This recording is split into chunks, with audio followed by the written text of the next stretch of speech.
நம்ம எவ்வளவோ கஷ்டப்பட்டுட்ருப்போம். ஆனால் நம்மளை கஷ்டப்படுறத பார்த்து சில பேர் குளிர் காய்வாங்க இல்லையா? அவங்களுக்கு முன்னாடி என்றைக்குமே என்றைக்குமே அவங்களுக்கு தெரியும் இவங்க தான் அப்படின்னு. பட் ஆனால் என்றைக்குமே எந்த நொடியிலையும் அவங்களுக்காக ஃபீல் பண்ணி அழுகிறதோ, நம்மளை ஏன் இப்படி பண்ணிட்டாங்க அப்படிங்கிற ஒரு ஃபீலிங்ஸை வச்சுக்காதீங்க. சரிங்களா? நம்மளை வந்து அழுக வச்சு பார்க்குறாங்க அப்படின்னா கூடிய சீக்கிரம் அவங்களும் அந்த நிலைமைக்கு வருவாங்க. ஓகே, நம்ம யோசிச்சுக்கிட்டே இருக்கக்கூடாது. யோசிச்சோன்னா நம்மளை பைத்தியமாக்கிடுவாங்க. ஓகேவா? ஸோ அதனால் என்றைக்குமே எல்லாத்துக்கும் முன்னாடி போல்டாக இருங்க. உள்ளுக்குள்ளே 1000 இருக்கலாம். நம்ம தனியாக இருக்கும்போது அழுகலாம், பேசலாம், என்ன கத்தலாம், என்ன வேணாலும் பண்ணலாம். ஆனால் ஒருத்தரை நம்மளை டவுன் பண்ண ஆரம்பிச்சிருக்காங்க அப்படின்னா அவங்களுக்கு முன்னாடி என்றைக்குமே எந்த நிமிஷமும் எந்த நொடியும் வந்து ஃபீல் பண்ணிடாதீங்க. ஃபீல் பண்ணிட்டோம் அப்படின்னா நம்மளை வந்து எச்சா வந்து தலையில் தட்டி உட்கார வச்சுருவாங்க. ஓகேவா?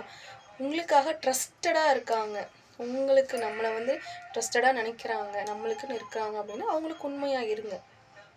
ஓகேவா? நம்மளை வந்து கூட இருந்தே அது கட்டின ஹஸ்பண்டாக இருக்கட்டும், குழந்தைங்களா இருக்கட்டும், சொல்ல முடியாது. ஓகேவா? அதனால் நம்மளுக்கு வந்து லாயல்ட்டியாக இல்லை, நம்ம லாயல்ட்டியாக இருக்கோம், ஏன் நம்மளை அப்படி பண்ணுறாங்க அப்படிங்கிறத நம்ம அதை யோசித்து பைத்தியமாக்காதீங்க. ஓகேவா? ஒன்று அவங்கக்கிட்ட இருந்து பேசாமல் இருக்கிறது. அனாவசியமாக பேசாதீங்க. பேசுங்க, ஆனால் அனாவசியமாக பேசாதீங்க. ஸோ இதை நீங்கள் மெயின்டைன் பண்ணிகிட்டே இருந்தீங்கன்னா நீங்கள் இது பண்ணிக்கலாம். என்றைக்குமே நான் சொல்கிறேன், பெண்கள் வந்து வீட்டில் இருங்க, வீட்டை விட்டு வெளியே போகாத, நீ அங்கே போகக்கூடாது, குழந்தைங்கள பாரு, வீட்டு வேலையை பாரு அப்படின்னு சொல்லிட்டே இருப்பாங்க. வீட்டில் இருந்து நிறைய பிஸ்னஸ் பண்ணலாம். என்ன ஒரு சின்ன ஒரு வேலை செஞ்சால் கூட இன்றைக்கி 10 ரூபா நீங்கள் சேமிக்க ஆரம்பிச்சிங்கனாவே அது உங்கள் கைக்கு இருக்கும். சரியா? அவங்களுக்குலாம் என்னென்னா நம்ம அவங்கக்கிட்ட எதிர்பார்த்துட்ருக்கறனால எங்கே போயிட போகிறா, நம்மளை விட்டு எங்கே போயிட போகிறா அப்படிங்கிறது. ஆனால் அவங்களுக்குலாம் தெரியல. என்ன தெரியலன்னா அந்த குழந்தைங்களுக்கு வந்து நம்ம இந்த உலகத்துக்காக நம்ம மூலியமாக அந்த உலகத்துக்கு கொண்டு வந்துட்டாங்க. அந்த குழந்தைங்களுக்கோசரம் மட்டும்தான் அவள் இருக்கா அப்படிங்கிறத அவங்க புரிஞ்சுக்கல. சரியா? ஸோ அதனால் என்றைக்குமே வந்து குழந்தைங்களும் சொல்ல முடியாது, அவங்க வயசுக்கு அவங்களோட மென்டாலிட்டிக்கு அவங்களோட வயசுக்கு எங்கே வேணாலும் இது மாறலாம். அதனால் அவங்களெல்லாம் கோவப்படுறதோ அவங்க மேலே சங்கடப்படுறதோ வச்சுக்காதீங்க. அவங்களுக்கும் ஒரு ஸ்டேஜ் வரும்போது அவங்க புரியுவாங்க. புரிஞ்சால் புரியட்டும், புரியாட்டி போகட்டுமே. லவ் பண்ணியும் கல்யாணம் பண்ணுறோம், அரேஞ்ச் மேரேஜும் பண்ணி கல்யாணம் பண்ணுறோம், நம்மளை புரிஞ்சுப்பாங்கன்னு நினச்சிக்கிறோம். சரியா? ஆனால் அதிலலாம் எதுவுமே ஃபீல் பண்ணாதீங்க. உங்கள் லைஃப்பை நீங்கள் வாழ பாருங்கள். அதிலிருந்து எல்லா கொடுமைக்கும் நடுவுலையும் வாழ ட்ரை பண்ணுங்கள். ஓகேவா? நான் நிறைய பேரை நான் சந்திக்கிறேன். ஓகேவா? நான் ஸ்டாஃபாகவும் என்னோட ஸ்டூடெண்ட்ஸாகவும் பார்க்குறேன், என்னோடய ஸ்டாஃப்ஸில் பார்க்குறேன், ஒர்க்கர்ஸ்லேயும் நான் பார்க்குறேன். ஸோ அதனால் நம்ம விஷயங்கள் ஒருத்தரோட சில விஷயங்களை கேட்கும்போது நம்ம விஷயம்லாம் என்னடா இதெல்லாம் ஒரு கஷ்டமா அப்படிங்கிற மாதிரி ஆகிடும். ஸோ எல்லாருக்கும் எல்லா கஷ்டங்களும் இருக்குது. ஓகேவா?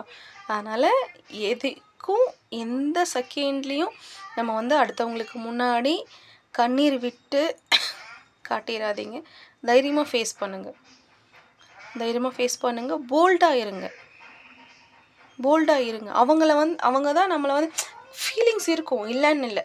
கொஞ்ச நாள் இருக்கும் அவ்வளோதான். அதுக்கப்புறம் அவங்க வந்து நம்மளை செதுக்க தான் செய்கிறாங்க. இது இல்லைன்னா என்ன, இன்னொன்று நம்மளை வந்து தயார்படுத்துகிறாங்க. எந்த சூழ்நிலையிலையும் நம்மளை வந்து நம்ம ஃபேஸ் பண்ணிக்க முடியும் அப்படிங்கிறத வந்து நம்ம அவங்கள தயார்படுத்துகிறாங்க. ஆனால் அவங்களால அதை ஃபேஸ் பண்ண முடியாது. ஓகேவா? ஸோ அதனால் எல்லாருமே ஹாப்பியாக இருங்க. அடுத்தவங்கள கஷ்டப்படுத்தாதீங்க.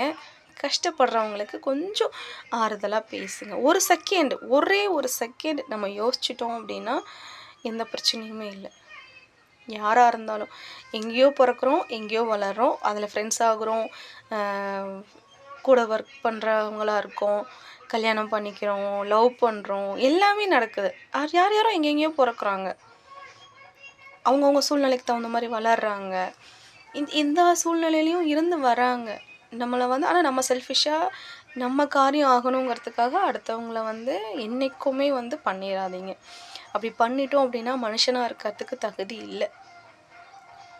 சரியா? நம்ம இன்றைக்கி வந்து நம்ம அம்மா அப்பா யாராவது பேசிட்டாங்கன்னா நம்ம ஒத்துப்போமா? இல்லையா? நம்ம அம்மா அப்பா கூட 1000 சண்டைகளாக இருந்தாலும் நம்ம எப்படி வந்து அந்த சக்கியில் நம்ம ரியாக்ட் பண்ணுறோம் இல்லையா? அந்த மாதிரி தான் எல்லாரும் அவங்கவுங்கள ட்ரஸ்ட் பண்ணி தான் வராங்க. ஆனால் அவங்கள ஏமாற்றாதீங்க, கஷ்டப்படுத்தாதீங்க. கஷ்டப்படுத்திட்டோம் அப்படின்னா அதை விட ஒரு மோசமான ஒரு பிஹேவியர் இந்த உலகத்தில் எதுவுமே கிடையாது. ஸோ அதனால் ஹாப்பியாக இருங்க. எந்த சூழ்நிலையிலையும் யாரையும் ஏமாற்றாதீங்க. துணையாக இருங்க. அந்த அந்த ஒரு ட்ரஸ்ட்டு தான். நீங்கள் வந்து உங்ககிட்ட இருந்து யாரும் எதிர்பார்க்க மாட்டாங்க. எனக்கு இது செலவு பண்ணணும், அது வாங்கி கொடுக்கணும், இது வாங்கி கொடுக்கணும்னு எதிர்பார்ப்பாங்க. பட் ஆனால் அது கிடைக்கலைனாலும் அவங்க சிரித்து பேச மாட்டாங்களா, நம்ம கூட டைம் ஸ்பெண்ட் பண்ண மாட்டாங்களா அப்படிங்கிறதான் இருப்பாங்களே தவிர உங்ககிட்ட வந்து வேறு எதுவும் எதிர்பார்க்க மாட்டாங்க. நானாக இருக்கட்டுமே அதை தான் எதிர்பார்ப்பேன். வேல்யூபிளான டைம், அந்த டைம் வந்து ஸ்பெண்ட் பண்ணுங்கள், அவ்வளோதான்.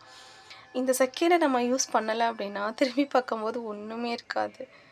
சண்டை, கோபம், பிரிவு, அவங்க மேலே வெறுப்பு, இந்த நினச்சி பார்க்குறதுக்காவது அந்த டைம் ஸ்பெண்ட் பண்ணுங்கள். போல்டாக இருங்க. நம்மளை வந்து யாருமே வந்து இது பண்ணலை. நம்ம அவங்களுக்கு முன்னாடி ஃபேஸ் பண்ணிட்டோம் அப்படின்னா அவங்க டவுன் ஆகிடுவாங்க. ஹாப்பியாக இருங்க. பாய்.